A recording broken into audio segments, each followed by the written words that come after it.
Feche os olhos por um momento. Imagine o cheiro de arroz com açafrão preenchendo uma cozinha simples. Esse aroma ainda vive em mim como se fosse ontem. Era uma terça-feira comum de 1990. O sol entrava fraco pela janela embaçada, enquanto eu mexia a colher de pau naquela panela. Foi nesse exato instante que tomei a decisão mais importante da minha vida. Eu tinha acabado de fazer 25 anos quando encontrei aquela carta perfumada no bolso interno do paletó do meu marido. Um perfume que não era meu. Uma caligrafia que eu nunca tinha visto antes. Palavras de amor que não eram dirigidas a mim, a esposa oficial, a primeira-dama da igreja. Meu querido ungido, nossas tardes são como gotas de orvalho no deserto da minha vida. Algo estalou dentro de mim naquele momento. Não foi ódio, nem mesmo tristeza. Foi clareza. Uma clareza cristalina que me assustou. Era como se pela primeira vez em uma década de casamento, eu conseguisse enxergar minha própria vida de fora, como uma espectadora assistindo a um filme triste. E não gostei do que vi. 10 anos. Eu me daria exatamente 10 anos para escapar daquela prisão dourada. Pode parecer muito tempo, não é? Por que não fugir naquele instante, com a carta ainda nas mãos trêmulas? Porque há coisas que você aprende sendo esposa de pastor. Uma delas é que aparências são tudo. Outra é que uma mulher sem dinheiro, sem profissão e com 3 filhos pequenos não vai muito longe. E a mais importante, que um homem como Ezequias não deixaria uma traição destruir a imagem que construiu com tanto cuidado.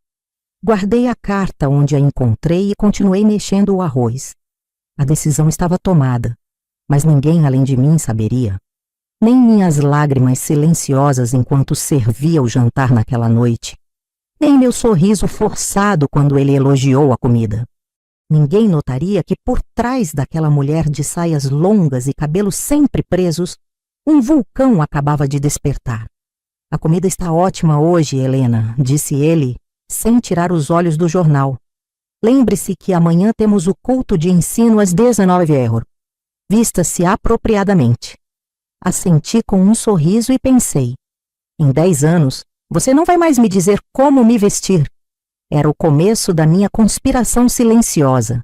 O primeiro dia dos 3.650 que eu contaria mentalmente até minha libertação. Minha história começou muito antes daquela carta perfumada. Nasci Helena Oliveira em 1965, numa pequena cidade do interior paulista, onde o sino da igreja marcava o ritmo da vida. Meu pai, seu Antônio, era um lavrador de mãos calejadas e coração mole. Minha mãe, Dona Conceição, morreu quando eu tinha 12 anos, deixando para trás 5 filhos e um marido que não sabia fritar um ovo. Como filha mais velha, herdei o avental da minha mãe e a responsabilidade pelos meus irmãos menores. Deixei a escola no 7º ano porque mulher não precisa de muito estudo, precisa saber cuidar de casa, como dizia minha avó. Aos 15 anos, eu já era uma dona de casa completa. Cozinhava, lavava, passava e cuidava dos pequenos como se fossem meus. Foi nessa época que Ezequias chegou à nossa cidade. Com seus 30 anos, barba bem aparada e uma Bíblia sempre debaixo do braço, ele era a novidade que agitou nossa pacata comunidade. Vinha da capital com planos de construir a maior igreja que esta cidade já viu, como anunciava em alto e bom som. Suas pregações atraíam multidões, inclusive meu pai, que se converteu após o primeiro sermão. Lembro como se fosse hoje. Era domingo de manhã quando meu pai me chamou para conversar no pequeno quintal dos fundos, entre os pés de mandioca e o galinheiro. Helena, o pastor Ezequias pediu sua mão em casamento. Fiquei paralisada, a vassoura ainda na mão enquanto varria a terra batida do quintal. Mas pai, eu mal o conheço. É um homem de Deus, filha. Tem posição, respeito. Pode dar um futuro para você que eu jamais poderia oferecer. Não era um pedido, era um anúncio. Uma sentença. Meu pai via na proposta um milagre. A filha mais velha casada com o homem que começava a erguer a maior igreja da região. Para uma família sem recursos, com uma menina sem estudos, parecia a única saída possível. Uma semana depois, lá estava eu, experimentando um vestido branco costurado às pressas por minha tia Zulmira. Está 3 números maior porque você vai crescer nele, menina, ela disse, ajustando a cintura com alfinetes. Cresci em muitas coisas, responsabilidades, dores, silêncios, mas nunca em liberdade. Casei em 1980, mal sabendo escrever direito o sobrenome que herdei. Trocamos alianças numa cerimônia que parecia mais uma apresentação pública. O pastor e sua jovem noiva. A prova viva de que Deus providencia. Não houve festa grande, apenas um lanche após o culto. Mas houve muitos olhares, alguns de admiração para ele, outros de pena para mim, embora eu só tenha conseguido identificá-los anos depois. Na noite anterior ao casamento, minha tia Zulmira me deu o único conselho que conseguiu sussurrar longe dos ouvidos dos outros. Seja o que Deus quiser, menina. Mas lembra que até José e Maria tiveram que fugir para o Egito quando foi preciso. Na época, não entendi o que ela queria dizer. Só muitos anos depois, aquelas palavras fariam sentido. A lua de mel foi em águas de Lindóia, um luxo inimaginável para uma menina que nunca tinha saído da nossa cidadezinha. No primeiro dia, maravilhada com tudo, vesti minha única calça jeans para descermos até o restaurante do hotel. Ezequias me olhou de cima a baixo com uma expressão que aprendi a temer. Troque de roupa. Esposa de pastor não usa calça, usa saia. Tentei argumentar, dizendo que estava frio. Sem dizer uma palavra, ele pegou minha calça jeans e a jogou pela janela do hotel. Engoli o choro e vesti uma das saias que tinha trazido. Foi o primeiro de tantos engolir que tive que aprender. E foi também a primeira vez que senti aquela pontada no estômago que se tornaria minha companheira constante. Na volta para casa, comecei minha nova vida como primeira dama da igreja. Logo entendi as regras não escritas. Sorria nos cultos, mesmo exausta. Prepare bolos para os eventos, mesmo sem dinheiro para comprar ingredientes. Abaixe a cabeça nas reuniões de obreiros, mesmo quando discordar. Seja exemplo para as outras mulheres, mesmo sentindo-se uma fraude. Em casa, aprendi regras ainda mais rígidas. Cada centavo precisava ser justificado. Para que você precisa de outro sabonete? O outro acabou ontem. Cada amizade precisava ser aprovada. A irmã Marlene tem um espírito muito mundano, não quero você conversando com ela. Cada palavra precisava ser medida. Você acha mesmo que pode questionar algo que eu decidi sob a orientação do Espírito Santo? Meu primogênito Josias nasceu quando completei 16 anos. Lembro do medo que senti ao segurar aquele pequeno ser em meus braços, sabendo que agora estava ainda mais presa. Depois veio Raquel, quando eu tinha 18 e 5 anos mais tarde, Samuel, meu caçula. 3 filhos antes dos 23 anos, sem ter terminado os estudos, sem nunca ter trabalhado fora. Eles se tornaram meus únicos confidentes, mesmo quando ainda não podiam entender minhas lágrimas silenciosas no tanque de lavar roupa. No início, chorava escondida para não assustá-los. Com o tempo, acabei desenvolvendo a habilidade de chorar sem fazer barulho, sem que meus ombros denunciassem o soluço. Ezequias era um pai quando queria ser visto. Levava-os para a escolinha dominical, fazia orações à mesa antes das refeições, dava bênçãos públicas nos cultos de domingo à noite. Mas as portas de casa escondiam outro homem, aquele que usava versículos como chicotes quando a comida não estava boa, quando uma das crianças falava mais alto, quando eu ousava discordar de qualquer decisão. A mulher virtuosa é coroa do seu marido, mas a que o envergonha é como podridão nos seus ossos. Ele recitava quase toda noite, antes de me dar as costas na cama. Era seu jeito de dizer que eu nunca seria suficiente, nunca seria virtuosa o bastante para sua santidade autoproclamada. Aos domingos, no púlpito, ele pregava contra o adultério, enquanto eu, no primeiro banco, sorria e concordava com a cabeça. O adúltero destrói sua própria alma, trovejava ele com o dedo em riste, enquanto eu recordava das manchas de batom na gola de suas camisas, dos telefonemas misteriosos, dos perfumes diferentes que às vezes o acompanhavam na volta para casa. Foi neste cenário que cresci de menina para mulher, de esposa troféu para guardiã de um segredo que todos na igreja suspeitavam, mas ninguém ousava mencionar.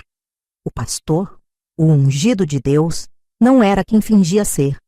E eu, sua sombra fiel, começava a me perguntar quem eu realmente era além do título de esposa do pastor Ezequias. Maio de 1990 chegou com uma chuva fina que parecia limpar a cidade. Eu acabara de completar 25 anos, uma data que passou despercebida para Ezequias como todas as anteriores. Naquela terça-feira, enquanto preparava o arroz com açafrão que ele tanto gostava, precisei buscar dinheiro para comprar leite para as crianças. Como sempre, teria que vasculhar os bolsos de seus paletós, já que ele nunca me deixava uma quantia para as despesas da casa. É melhor assim, Helena. Mulher com muito dinheiro na mão acaba gastando com futilidades. No segundo paletó que revirei, meus dedos tocaram um papel diferente. Não era o áspero das notas de dinheiro, mas algo mais fino, perfumado. Puxei com cuidado e me deparei com um envelope cor-de-rosa, já aberto. Meu coração acelerou enquanto minhas mãos tremiam. Olhei para os lados como se as paredes pudessem me delatar e retirei a carta do envelope. A caligrafia era feminina, elaborada, com pequenos corações substituindo os pontos nos i. Comecei a ler e cada palavra era como uma pedra caindo sobre meu peito. Meu querido ungido, nossas tardes são como gotas de orvalho no deserto da minha vida. Quando estamos juntos no nosso cantinho secreto, sinto que Deus nos abençoa com um amor que transcende as convenções humanas. Sei que sua situação é delicada, que precisa manter as aparências com aquela mulher por causa da igreja, mas saiba que entendo e espero. Um dia estaremos juntos para sempre, como Deus planejou. Com amor eterno, Débora. Débora, a nova secretária da igreja vizinha, onde Ezequias pregava às quartas-feiras. Uma mulher casada, 10 anos mais velha que eu, com filhos já adolescentes. A mesma que vinha aos nossos cultos aos domingos e me abraçava chamando de irmãzinha querida. Guardei a carta exatamente como a encontrei e voltei para o fogão. O arroz borbulhava, transbordando levemente, como minha vida, como meus sentimentos naquele momento. Não era de primeira vez que encontrava evidências de suas traições. Já tinha visto manchas suspeitas em suas roupas, já tinha atendido telefonemas que desligavam quando eu me identificava. Já tinha notado os olhares que trocava com algumas mulheres da congregação. Mas sempre escolhia ignorar, engolir, seguir em frente como a boa esposa cristã que fui ensinada a ser. Dessa vez foi diferente. Algo dentro de mim se quebrou irreparavelmente. Não foi um estalo de raiva ou uma explosão de ciúmes. Foi um despertar silencioso e definitivo, como um despertador que toca depois de um longo sono. Enquanto mexia o arroz mecanicamente, minha mente trabalhava em uma clareza incomum. Via toda a minha vida em retrospectiva. A menina de 15 anos entregue em casamento, os anos de humilhações disfarçadas de orientação espiritual, as noites em que ele voltava tarde cheirando a perfume diferente, os domingos em que pregava sobre santidade enquanto vivia na hipocrisia. E então, olhando pela janela da cozinha para o pequeno quintal onde Josias brincava com um carrinho de madeira, onde Raquel trançava os cabelos de sua boneca de pano, onde Samuel desenhava na terra com um graveto, tomei minha decisão. 10 anos, pensei. Vou me dar 10 anos para sair daqui. Por que 10 anos? Porque sabia que precisaria de tempo.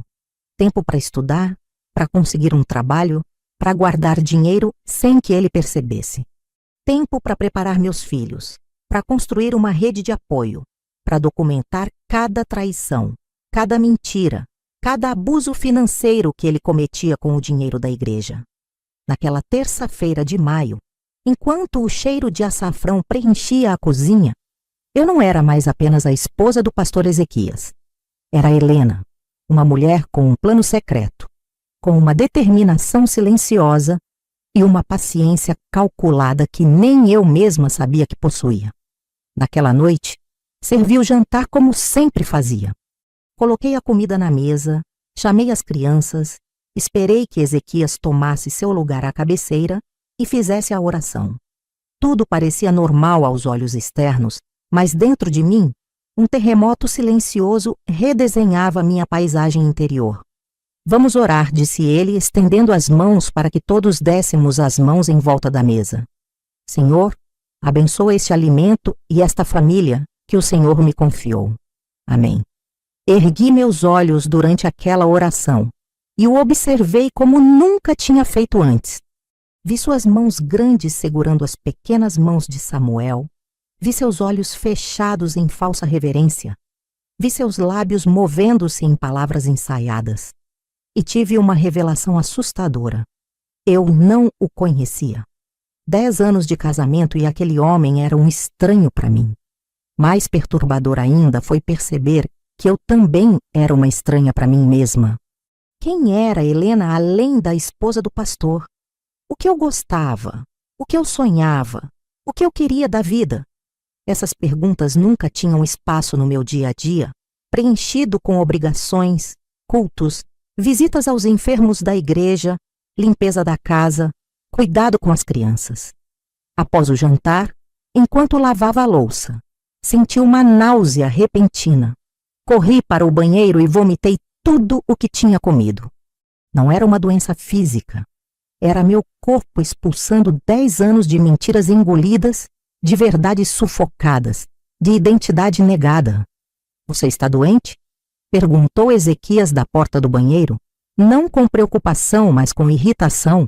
Amanhã temos visitas importantes da congregação de São Paulo. Preciso de você apresentável. Deve ter sido algo que comi, menti enxugando a boca. Estarei bem amanhã. Naquela noite, deitada ao lado dele, mantive os olhos abertos na escuridão. Sentia-me como se estivesse vivendo uma vida dupla. Externamente, continuava sendo a esposa obediente, a mãe dedicada, a primeira dama exemplar da igreja. Internamente começava a existir uma nova Helena, uma mulher com um plano secreto, uma conspiração silenciosa que só ela conhecia. Pela primeira vez em anos, permiti-me sonhar. Imaginei como seria ter meu próprio dinheiro, tomar minhas próprias decisões, usar calça jeans se quisesse, cortar o cabelo no comprimento que escolhesse, ter amigos sem precisar da aprovação dele. Pequenas liberdades que para muitos são triviais, mas que para mim representavam uma revolução interior. Na manhã seguinte, acordei antes dele como sempre. Preparei o café, arrumei as crianças para a escola, separei a roupa que ele usaria. A rotina continuava a mesma, mas eu já não era a mesma pessoa. Olhando no espelho enquanto prendia o cabelo no coque severo que ele exigia, vi algo diferente no meu olhar. Uma faísca, um brilho de determinação que não estava lá no dia anterior. 10 anos, repeti para mim mesma em silêncio. 1.500 segundas-feiras, 1.500 terças, 1.500 quartas. Comecei a contar, a planejar, a dividir aquela montanha aparentemente intransponível em pequenos passos que eu poderia dar um por dia, uma semana por vez. Naquela mesma semana, fiz algo que nunca tinha ousado antes. Escondi 5 cruzeiros do troco da feira embaixo do forro solto da máquina de costura que ganhei da minha sogra. Era uma quantia ridiculamente pequena, mas simbolizava o início da minha economia secreta, do meu fundo de libertação. À noite, quando todos dormiam, comecei a escrever em um pequeno caderno que escondia dentro de uma lata vazia de aveia, no fundo do armário da cozinha.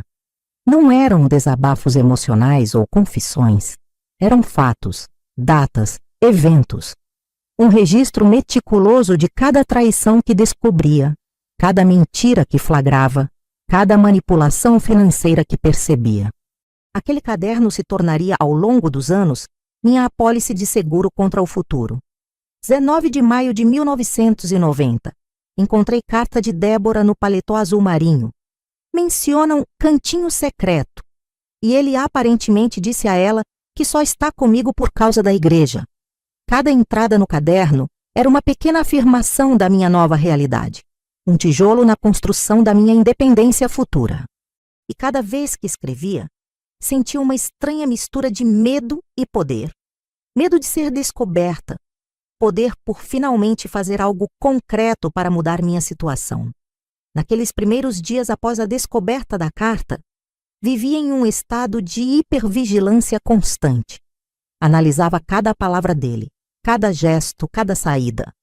Não por ciúme ou desespero, mas como uma cientista coletando dados para um experimento crucial, o experimento da minha própria libertação. As primeiras semanas após minha decisão foram as mais difíceis. Cada vez que Ezequias me dava uma ordem ou fazia um comentário depreciativo, tinha que engolir a resposta que agora fervilhava dentro de mim. Antes, aceitava tudo como meu destino, minha cruz para carregar. Agora, cada submissão era uma escolha estratégica, um passo calculado no meu plano de longo prazo. Um domingo, cerca de um mês depois de encontrar a carta, Débora apareceu no culto. Sentou-se no terceiro banco, usando um vestido florido que eu mesma tinha elogiado semanas antes. Durante toda a pregação, seus olhos não deixaram Ezequias, que falava sobre adulteração da palavra. A ironia não me escapou. Após o culto, ela veio me cumprimentar como sempre fazia, com aquele abraço exageradamente apertado e o perfume forte que agora eu reconhecia das cartas. Irmã Helena, que bênção ver você! O pastor está cada dia mais ungido, não é mesmo? Olhei nos olhos dela e pela primeira vez não baixei o meu olhar. Algo deve ter transparecido no meu rosto, pois vi um lampejo de preocupação cruzar suas feições. Sim, irmã Débora, meu marido tem muitos dons e muitos segredos também. Ela piscou rapidamente. O sorriso congelou por um segundo, mas logo se recompôs. Todos temos nossos segredos perante Deus, não é mesmo? Só Ele nos conhece verdadeiramente. É verdade, respondi mantendo o contato visual. Mas às vezes cartas perfumadas também revelam muito. Ela empalideceu visivelmente. Murmurou uma desculpa sobre precisar buscar o filho e saiu apressadamente. Aquela pequena confrontação me deu uma sensação de poder que nunca havia experimentado antes. Não era vingança o que eu buscava. Era o simples reconhecimento da verdade, o fim da farsa que todos pareciam dispostos a manter. Naquela mesma noite, Ezequias chegou em casa furioso. Mandou as crianças para o quarto com uma voz que não admitia contestação e me arrastou pelo braço até nosso quarto. O que você disse para a irmã Débora hoje? Ela me ligou completamente transtornada. Poderia ter negado, poderia ter inventado uma desculpa. Mas algo na minha nova resolução me deu coragem. Apenas insinuei que sei sobre vocês dois. Seu rosto passou por várias emoções em segundos. Surpresa, medo, raiva e, por fim, uma calma calculada que era mais assustadora que qualquer grito. Você não sabe do que está falando. E mesmo se soubesse, quem acreditaria em você contra mim? Sou o pastor desta igreja. Você é apenas minha esposa. Apenas sua esposa, repeti, sentindo cada palavra como uma definição da prisão em que vivia. Exatamente. E se você quiser continuar sendo a esposa do pastor Ezequias, com tudo o que isso significa, um teto sobre sua cabeça, comida na mesa para seus filhos, respeito da comunidade, sugiro que guarde para si essas imaginações pecaminosas. Ele não negou. Nem por um momento tentou negar o caso. Apenas me lembrou do meu lugar, da minha dependência, da minha vulnerabilidade. Naquele momento, tive certeza absoluta de que minha decisão estava correta. Os 10 anos que me dei não eram apenas uma esperança vaga, eram uma necessidade urgente. Precisava me preparar adequadamente, porque quando finalmente saísse, seria para nunca mais voltar. Nas semanas seguintes, Débora parou de frequentar nossa igreja. Ezequias anunciou que ela havia sido chamada para servir em outra congregação. Ninguém questionou, ninguém perguntou. O silêncio cúmplice da comunidade era outra corrente que eu precisaria quebrar. Comecei a observar as outras mulheres da igreja com novos olhos. Quantas delas viviam situações semelhantes? Quantas engoliam lágrimas enquanto sorriam nos cultos? Quantas tinham desistido de si mesmas em nome de um casamento que era mais uma sentença que uma união? A irmã Cleide, secretária da escola estadual e membro do Ministério de Louvor, me abordou discretamente após um culto de quarta-feira. Helena, notei algo diferente em você nas últimas semanas, disse ela em voz baixa, enquanto fingíamos organizar os inários. Está tudo bem? Hesitei. Confiar em alguém era um luxo que não sabia se podia me permitir. Mas algo nos olhos dela, um conhecimento compartilhado, uma compreensão silenciosa, me fez arriscar. Estou reavaliando algumas coisas na minha vida, respondi cuidadosamente. Ela assentiu, como se entendesse muito mais do que minhas palavras diziam. Sabe, a escola onde trabalho está com vagas para o supletivo noturno. Caso conheça alguém interessado em terminar os estudos. Nossos olhos se encontraram e houve um momento de reconhecimento mútuo. Duas mulheres comunicando muito mais do que as palavras permitiam. Vai ser nosso segredo, ela piscou antes de se afastar. Naquela noite, adicionei uma nova entrada no meu caderno escondido. Supletino noturno. Possibilidade para o próximo ano? Era o primeiro passo concreto do meu plano. A primeira porta se abrindo num corredor que ainda parecia interminavelmente longo. A descoberta da traição de Ezequias não foi apenas um momento de dor. Foi o catalisador da minha transformação. Como uma lagarta que de repente se dá conta da possibilidade de virar borboleta, comecei a enxergar além dos limites do casulo que havia aceitado como meu único lar possível. O primeiro grande desafio foi encontrar tempo e desculpas para frequentar o supletivo. 3 meses depois da minha conversa com Cleide, consegui uma vaga para o ano letivo de 1991. Agora precisava convencer Ezequias a permitir que eu saísse de casa 3 noites por semana. Estudar, para quê? Ele riu quando mencionei a ideia durante o jantar, como se eu tivesse sugerido escalar o Everest. Você tem a Bíblia para ler? Isso basta para uma esposa cristã. Foi Josias, meu filho mais velho, então com 10 anos, quem inadvertidamente me ofereceu a solução. Pai, a professora disse que preciso de ajuda com matemática. Estou indo mal nas provas. Vi a oportunidade e a agarrei. É por isso que quero estudar. Para ajudar nossos filhos com a escola. Como posso apoiá-los se nem terminei meus próprios estudos? Ezequias hesitou. Sua imagem pública era importante demais. Ter um filho repetente mancharia sua reputação de homem de família exemplar. Você vai direto para a escola e volta direto para casa, sem desvios, sem conversas desnecessárias com outras pessoas e apenas até que Josias melhore nas notas. Concordei imediatamente, escondendo a pequena vitória que sentia. Aquela primeira concessão, embora cercada de condições, foi como uma primeira rachadura no muro da minha prisão. Nas primeiras aulas do supletivo, sentei-me na última fileira, quase invisível.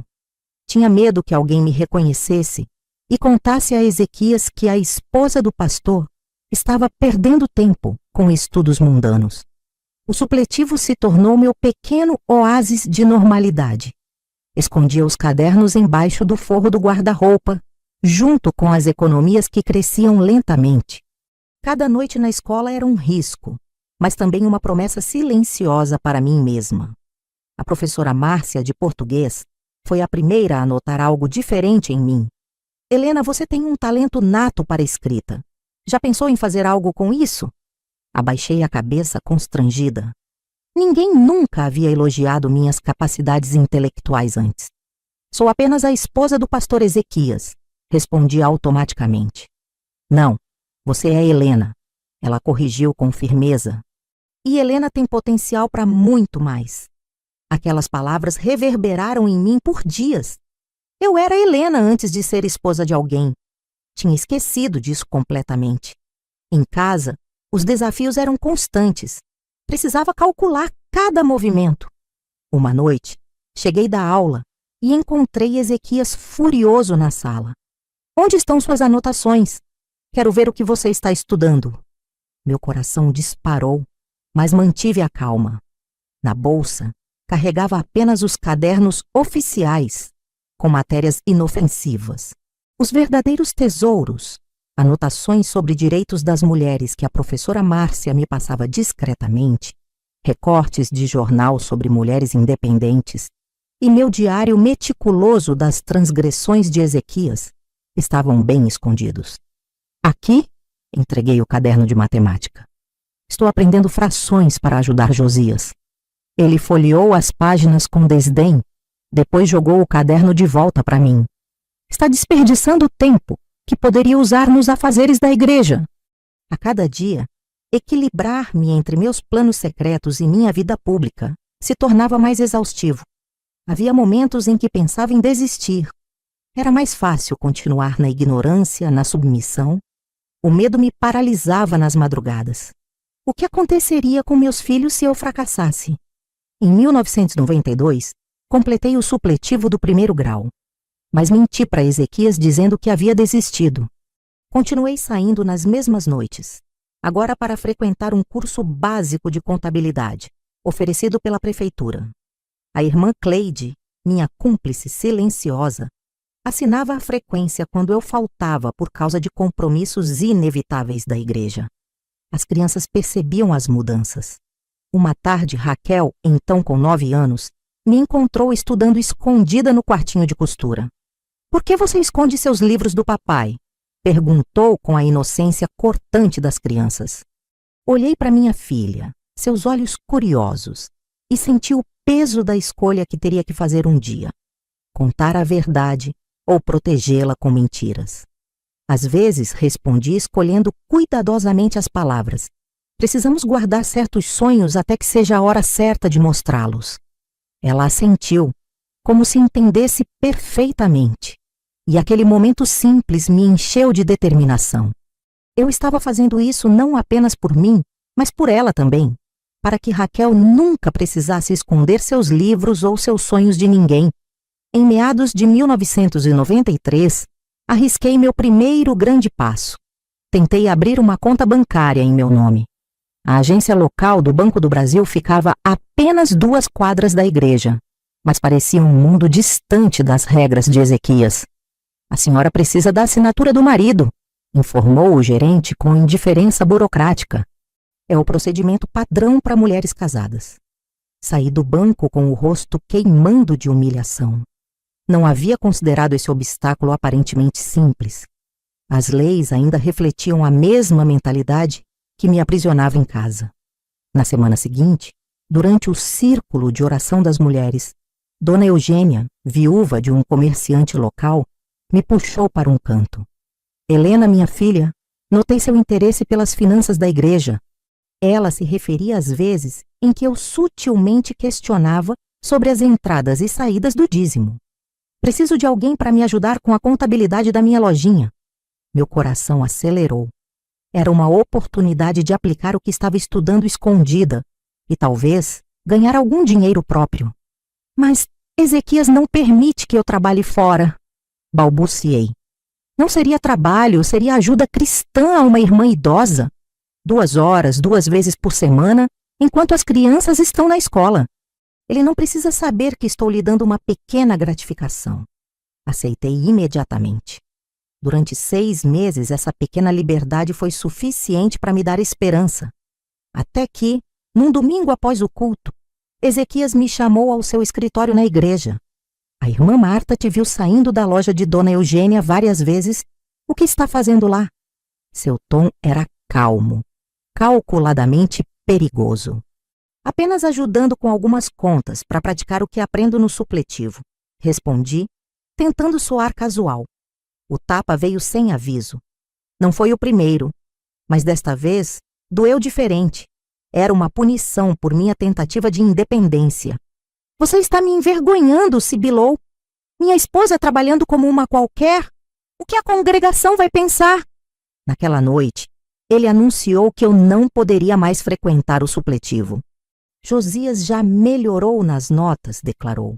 E você está se desviando do papel que Deus designou para você. Foi meu primeiro grande fracasso. Chorei sozinha no banheiro, sentindo o gosto metálico da derrota. Precisaria recalcular minha rota, ser mais esperta, mais cautelosa.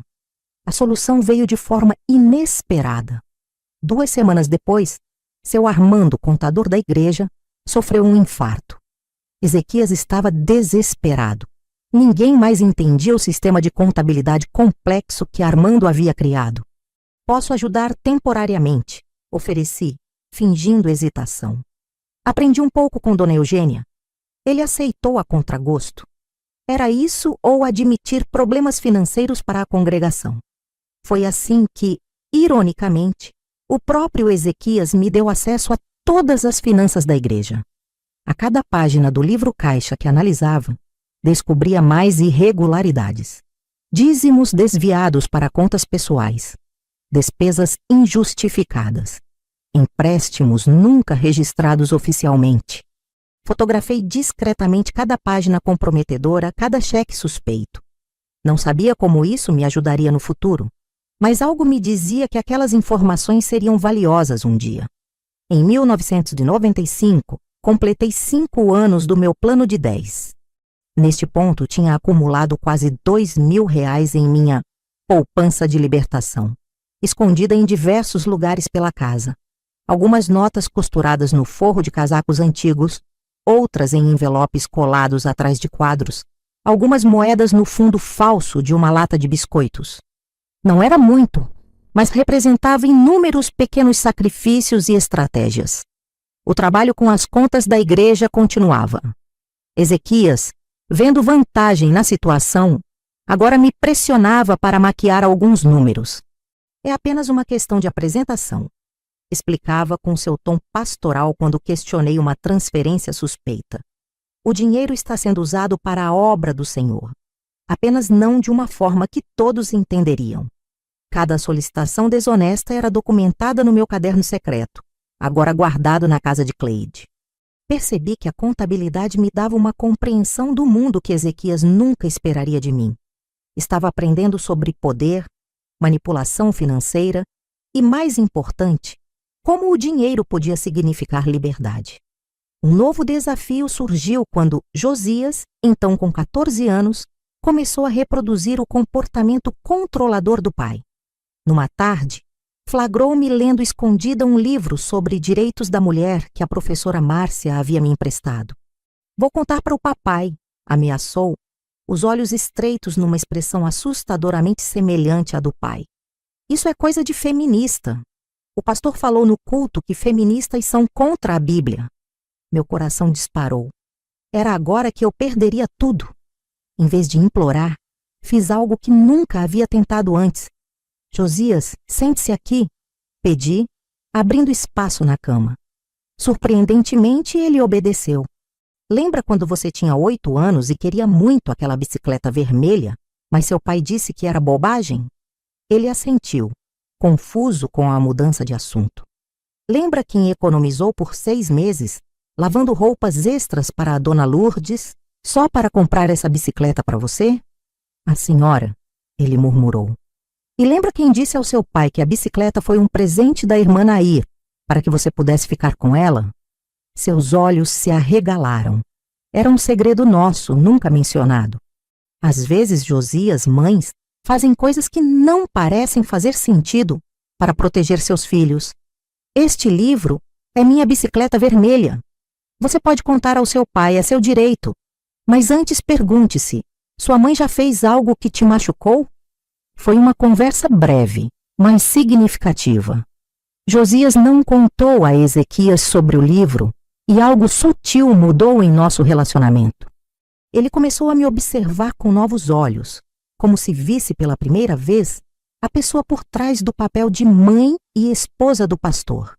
Em 1996, Raquel entrou na adolescência com uma rebeldia que me preocupava e, secretamente, me orgulhava. Recusava-se a usar as saias longas que Ezequias exigia, questionava os sermões sobre submissão feminina e, certa vez, encontrei um batom vermelho escondido em sua gaveta de meias. Você vai me obrigar a usar só saias como você? desafiou-me uma noite, quando pedi para que trocasse a calça jeans antes que o pai chegasse. Olhei para minha filha, forte, questionadora, tão diferente da menina submissa que eu havia sido aos 13 anos, e fiz uma promessa silenciosa que mudaria tudo. Não, Raquel, eu vou te ensinar a ser mais esperta que ele, até que possamos ambas usar o que quisermos. Os últimos anos da década de 90 trouxeram transformações incontroláveis para nossa família. Samuel, meu caçula sensível, tinha agora 10 anos e demonstrava um talento extraordinário para a música que Ezequias considerava feminino demais. Raquel, aos 15, tornara-se uma adolescente que questionava abertamente a autoridade do pai. Josias, com 17 anos, vivia dividido entre imitar o pai e uma crescente inquietação que eu percebia em seus olhos. Em 1998, meu plano sofreu uma reviravolta quando Ezequias anunciou que venderia nossa casa para construir um templo maior. Mas onde vamos morar? Perguntei, tentando esconder o pânico. Ali estavam escondidas todas as minhas economias, todos os documentos que havia coletado meticulosamente ao longo dos anos. A igreja comprará uma casa pastoral menor, temporariamente. Depois construiremos outra maior com as bênçãos que virão.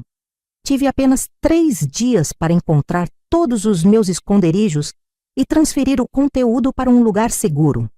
Na noite anterior à visita do corretor de imóveis, enquanto Ezequias participava de uma vigília, passei horas removendo dinheiro de dentro de cortinas, descolando envelopes de trás de quadros, retirando folhas cuidadosamente escondidas em livros de receitas.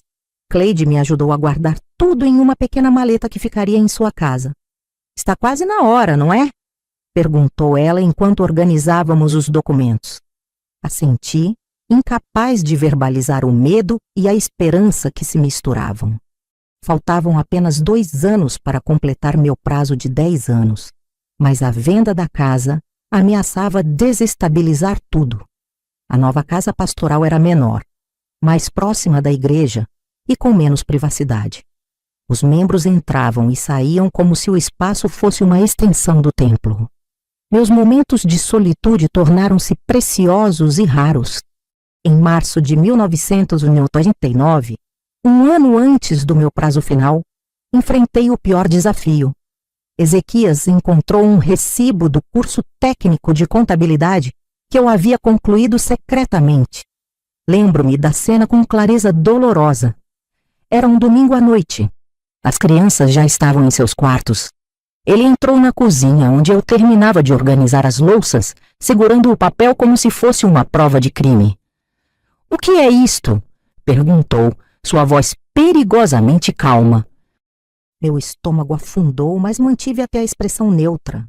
Tantos anos de prática me tinham tornado boa nisso. Um curso que fiz para ajudar melhor com as contas da igreja, respondi, enxugando as mãos no avental. Pensei que seria útil, já que seu Armando ainda está doente. E por que não me contou? Tentei várias vezes. Você estava sempre ocupado com a construção do novo templo. Era uma mentira, mas dita com tanta convicção que quase acreditei nela mesma. Ele se aproximou, invadindo meu espaço pessoal como fazia quando queria me intimidar. O que mais você está escondendo, Helena? Por um momento aterrorizante, pensei que ele sabia de tudo, das minhas economias, dos documentos incriminadores que havia coletado, do meu plano de fuga. Mantive o olhar firme, mesmo sentindo as pernas tremerem. Nada, Ezequias. Apenas tentando ser útil. Ele rasgou o certificado lentamente, os pedaços caindo como confetes tristes no chão da cozinha. Uma esposa útil obedece ao marido sem questionamentos. Aquela noite marcou uma escalada na tensão entre nós. Ezequias intensificou sua vigilância. Começou a aparecer em casa em horários inesperados, a verificar minha bolsa, quando achava que eu não estava olhando, a questionar cada minuto que eu passava fora de casa. Em dezembro de 1999, enquanto o mundo se preparava para celebrar a virada do milênio, eu finalizava os últimos detalhes do meu plano. Tinha conseguido alugar um pequeno apartamento a 3 cidades de distância. usando o nome de Cleide. Havia transferido quase todas as minhas economias para uma conta aberta com documentos que a advogada doutora Marta, que frequentava ocasionalmente nossa igreja, me ajudou a conseguir. O relógio avançava para o ano 2000 e, com ele, para minha libertação. Os primeiros meses do ano 2000 foram uma dança calculada e perigosa. Cada movimento precisava parecer normal, enquanto eu preparava o terreno para minha partida. O mundo falava sobre o bug do milênio, enquanto eu planejava meu próprio reinício de sistema. Em março, comecei a enviar pequenas caixas com itens pessoais para o endereço de Cleide, uma a cada semana. Nada que pudesse despertar suspeitas, algumas fotos antigas, documentos dos meus filhos que justifiquei estar organizando, livros que disse estar doando. Ezequias planejava uma grande convenção em Ribeirão Preto para a segunda semana de maio. Seria minha oportunidade perfeita. 3 dias em que ele estaria distante, ocupado com palestras e reuniões com outros pastores. Você não vai me acompanhar desta vez, anunciou ele, para minha surpresa e alívio secreto. Preciso que fique para organizar aquele evento de mulheres que está atrasado. Como quiser, respondi, agradecendo silenciosamente a Deus por este presente inesperado. Abril chegou com uma tensão crescente que eu tentava disfarçar. Precisava conversar com meus filhos, mas como? Josias, agora com 19 anos, estava cada vez mais envolvido com a igreja, seguindo os passos do pai. Raquel, com 17, continuava sua rebeldia silenciosa, mas nunca havíamos conversado abertamente sobre meus planos. Samuel, aos 12, era sensível demais. Seu amor pelo pai, apesar de todos os problemas, me preocupava. Uma noite, enquanto Ezequias estava em uma reunião de obreiros, chamei Raquel para me ajudar na cozinha. Filha, comecei, medindo cada palavra enquanto descascávamos batatas lado a lado. Se você pudesse viver em um lugar onde pudesse usar as roupas que quisesse, ouvir a música que gostasse, você iria? Seus olhos, tão parecidos com os meus, fixaram-se em mim com uma intensidade que revelava entendimento imediato. A senhora vai deixar o papai. Não era uma pergunta. Assenti, o coração batendo tão forte que pensei que ela poderia ouvir. Quando? Em maio, durante a convenção. Ela ficou em silêncio por um momento que pareceu eterno. Eu vou com a senhora, disse finalmente, a voz baixa, mas decidida. Sempre soube que um dia isso aconteceria. Na semana seguinte, tentei uma abordagem com Samuel. Levei-o para comprar material escolar e, enquanto escolhíamos cadernos, mencionei casualmente. Samuel, se mamãe precisasse morar em outro lugar por um tempo para resolver algumas coisas importantes, você entenderia? Seu rosto pequeno se contraiu com preocupação imediata. A senhora está doente? Vai para um hospital? Não, meu amor, estou bem. Mas às vezes, adultos precisam fazer mudanças difíceis para ficarem bem de verdade. Ele me estudou com aqueles olhos que sempre pareciam enxergar além das palavras. É por causa das brigas, né? A senhora e o pai acham que a gente não escuta, mas a gente escuta.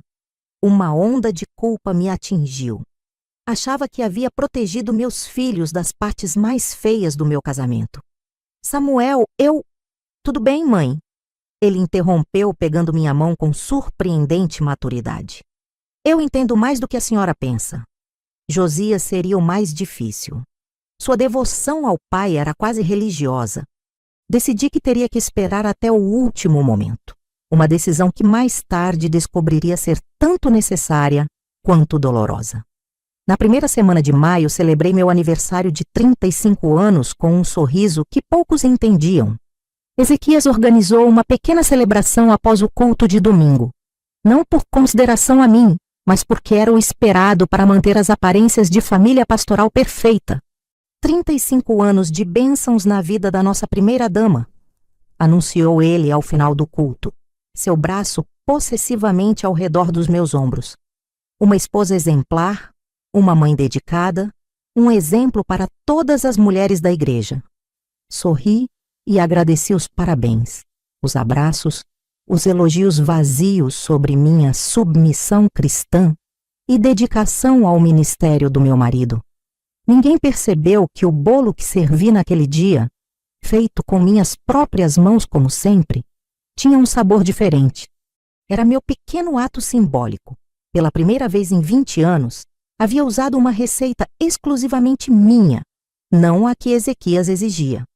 Na segunda-feira, 8 de maio de 2000, Ezequias partiu para Ribeirão Preto de manhã cedo. Beijou-me friamente na testa e lembrou: não esqueça da reunião do círculo de oração amanhã, e Josias precisa de camisas passadas para o final de semana. Cuidarei de tudo, assegurei, numa última mentira conjugal. Assim que seu carro desapareceu na esquina, comecei a executar o plano que havia ensaiado mentalmente por anos. Telefonei para Cleide, usando o nosso código combinado. A encomenda para a festa pode ser entregue hoje à tarde. Depois, fui ao quarto de Raquel, que já estava preparada. Sua pequena mala estava pronta debaixo da cama. Roupas básicas e alguns itens pessoais que conseguimos esconder de Ezequias. Samuel estava na escola, mas deixei um bilhete carinhoso em seu livro favorito, pedindo que me encontrasse na casa da tia Cleide depois da aula. Ele sabia o caminho. A parte mais difícil foi o que deixei para Josias, uma carta longa, explicando tudo o que nunca tive coragem de dizer em voz alta. Como seu pai manipulava as finanças da igreja, as traições que testemunhei ao longo dos anos, o controle sufocante. Terminei com um pedido de perdão por partir desta forma e meu novo endereço, caso ele quisesse me encontrar quando estivesse pronto. Ao meio-dia, posicionei cuidadosamente sobre a mesa da cozinha uma pasta amarela que havia preparado com meticulosidade. Dentro estavam cópias de cada carta de amor que Ezequias havia recebido de diferentes mulheres ao longo dos anos. Documentos detalhados mostrando as irregularidades financeiras da igreja. Um diário cronológico de cada incidente de abuso emocional que sofri. Os papéis do divórcio já preparados pela doutora Marta. Uma carta simples explicando que eu não queria nada material além da minha liberdade. Às 14h, dei uma última olhada na casa que havia sido minha prisão por 2 décadas. Não senti tristeza, apenas uma estranha leveza.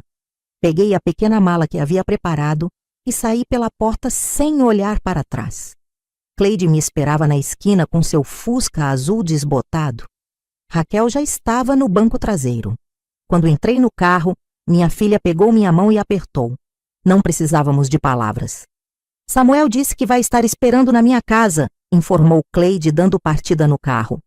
E Helena, você conseguiu. Está livre. Naquele momento, enquanto nos afastávamos das ruas familiares em direção a um futuro incerto, mas meu, senti algo que havia esquecido como era. Esperança. O caos que se seguiu à minha partida foi exatamente como eu havia previsto.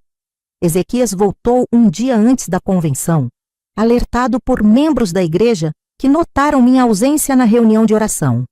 O telefone da pequena kitnet que havia alugado começou a tocar incessantemente na manhã seguinte. Como você pôde fazer isso comigo? A voz de Ezequias alternava entre fúria e uma calma manipuladora que eu conhecia bem demais. Abandonar seu lar, sua família, seus votos perante Deus. Volte agora e podemos esquecer esse momento de loucura. Não há nada para esquecer, Ezequias. Há apenas o futuro para construir, longe de você. Você não vai conseguir. Do que vai viver? Quem vai querer a ex-mulher de um pastor? Você não é nada sem mim. Aquelas palavras, que antes me paralisariam de medo, agora soavam vazias. Desliguei o telefone durante sua lista de ameaças espirituais sobre o inferno que me aguardava. Samuel adaptou-se surpreendentemente bem à nossa nova vida no pequeno apartamento de 2 quartos. Na primeira noite, sentou-se na minúscula sala e declarou: é menor, mas parece que podemos respirar melhor aqui. Raquel floresceu quase instantaneamente. No segundo dia, cortou o cabelo que o pai a obrigava a manter longo e usou calça jeans pela primeira vez sem medo. Sorria mais, falava mais alto, ocupava espaço como nunca havia se permitido antes. A reação de Josias foi a que mais doeu. Ele ligou 3 dias depois, sua voz tremendo de raiva contida. Como a senhora pôde fazer isso com a gente? Com a igreja? A senhora destruiu nossa família. Josias, A senhora não é mais minha mãe. Mãe não abandona os filhos. Mãe não destrói a reputação do pai. Quando desliguei, chorei pela primeira vez desde minha partida. Não pelo casamento acabado ou pela vida que deixei para trás, mas pelo filho que, por enquanto, eu havia perdido. A congregação se dividiu rapidamente. Alguns membros, principalmente mulheres, me procuraram discretamente, querendo saber como eu havia encontrado coragem. Outros me demonizavam abertamente, espalhando rumores sobre minha possessão ou adultério.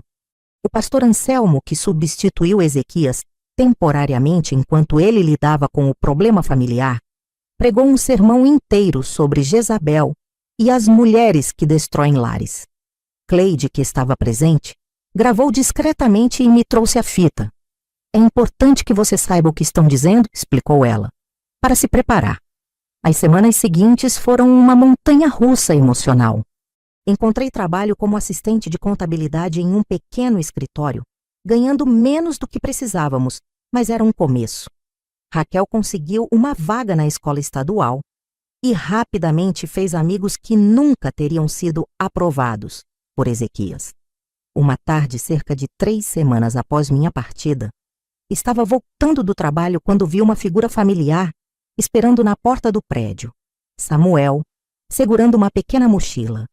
Papai quer me levar para morar com a avó Dalva, explicou ele, os olhos marejados. Disse que a senhora é má influência. Abracei meu filho, sentindo uma determinação feroz crescer dentro de mim. O jogo ainda não havia terminado. Ezequias tentaria usar as crianças, a opinião pública, a religião, tudo o que pudesse para me punir. Mas eu não era mais a menina de 15 anos que tremia diante dele. Ele não vai te levar a lugar nenhum, prometi. Não enquanto eu respirar. 25 anos se passaram desde aquela segunda-feira de maio. Sentada aqui na pequena varanda do meu apartamento, observando o pôr do sol que pinta o céu com tons de laranja e rosa, reflito sobre a jornada que me trouxe até aqui. Muitas vezes as pessoas me perguntam se valeu a pena, se eu faria tudo novamente. Minha resposta é sempre a mesma.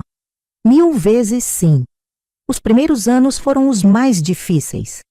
Ezequias usou todos os recursos a seu alcance para me punir por minha rebeldia. Tentou tirar a guarda das crianças, alegando que eu era mentalmente instável.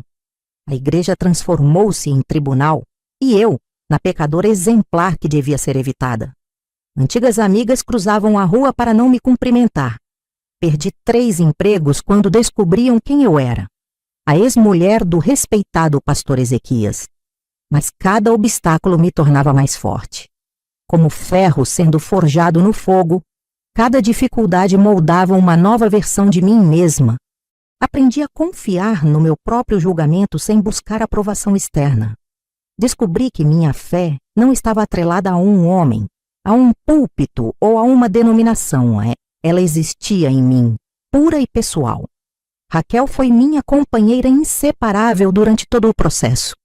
Vê-la florescer longe das regras sufocantes do pai foi como testemunhar uma flor finalmente encontrando a luz do sol. Ela entrou na faculdade de psicologia aos 19 anos, determinada a ajudar outras mulheres como nós. Samuel, embora inicialmente dividido entre seus pais, encontrou seu próprio caminho na música, algo que Ezequias sempre desencorajou por considerar mundano. Josias foi minha ferida mais profunda. Ficamos 7 anos sem nos falar. Ele seguiu os passos do pai, tornando-se diácono na mesma igreja. Somente quando seu próprio casamento começou a mostrar rachaduras, quando ele viu sua esposa sofrendo as mesmas manipulações que eu sofri, algo mudou dentro dele. Numa tarde chuvosa de 2007, ele apareceu na minha porta, os olhos vermelhos, pedindo perdão e conselhos. Hoje, aos 60 anos, olho para trás e vejo que aqueles 10 anos de planejamento, não foram apenas sobre escapar de um casamento abusivo. Foram sobre recuperar a menina de 15 anos que perdeu sua identidade antes mesmo de conhecê-la. Foram sobre encontrar a mulher que poderia ter sido se tivesse tido escolha. Meus cabelos estão grisalhos agora. As mãos que antes tremiam ao servir o café da manhã para Ezequias, hoje digitam relatórios contábeis com confiança, cultivam plantas no meu pequeno jardim e acariciam as cabecinhas dos meus 4 netos. O mesmo corpo que foi julgado, controlado e diminuído por décadas, agora me pertence completamente. Uso calças quando quero, danço quando a música toca, ocupo espaço no mundo sem pedir desculpas. A maior lição que aprendi foi que liberdade não é algo que você conquista de uma vez por todas. É algo que você pratica diariamente. Cada pequena decisão que tomo por mim mesma é um ato de resistência contra os anos de opressão. Cada vez que digo não, quando quero dizer não, cada vez que expresso uma opinião sem medo de represálias, estou honrando aquela decisão tomada sobre o cheiro de açafrão há tantos anos. Se voltasse no tempo, faria tudo de novo? Com certeza. Talvez eu tivesse a coragem de sair antes, de não esperar 10 anos. Mas entendo a mulher que fui, com seu medo e sua prudência. Foi o tempo que eu precisei para me preparar. Não apenas financeiramente, mas emocionalmente, para o terremoto que viria. Existe uma pergunta que muitas mulheres me fazem quando conhecem minha história, geralmente cochichada em tom de confidência. Como você soube que era hora de ir embora? A verdade é que sempre soube. Desde aquela noite na lua de mel, quando minha calça jeans voou pela janela do hotel, uma pequena voz dentro de mim já sabia. O que me faltava não era conhecimento, era coragem, recursos e um plano. Por isso, quando jovens esposas de pastores ou mulheres em situações semelhantes vêm até mim buscando conselho, não digo simplesmente vá embora. Digo, prepare-se. Construa seu ninho de segurança, tijolo por tijolo, como um pássaro paciente preparando o lugar onde seus filhos poderão crescer protegidos. Algumas decidem ficar, outras vão embora. Não cabe a mim julgar o caminho de cada uma. O que sei é que nenhuma mulher deveria viver aprisionada por versículos distorcidos, tradições opressoras ou pela ameaça constante do o que os outros vão pensar. Uma fé que exige a anulação de si mesma não é fé verdadeira, é controle disfarçado de espiritualidade. A igreja de Ezequias ainda existe em nossa cidade, agora muito maior, com telões e sistema de som moderno. Ocasionalmente, encontro membros antigos que me contam em voz baixa que ele segue o mesmo, pregando sobre família enquanto está no 3º casamento. A diferença é que agora isso não me afeta. Sua vida não define mais a minha. Hoje, mantenho um pequeno grupo de apoio que se reúne quinzenalmente na sala do meu apartamento. Mulheres de diferentes idades e histórias compartilham experiências enquanto tomamos chá.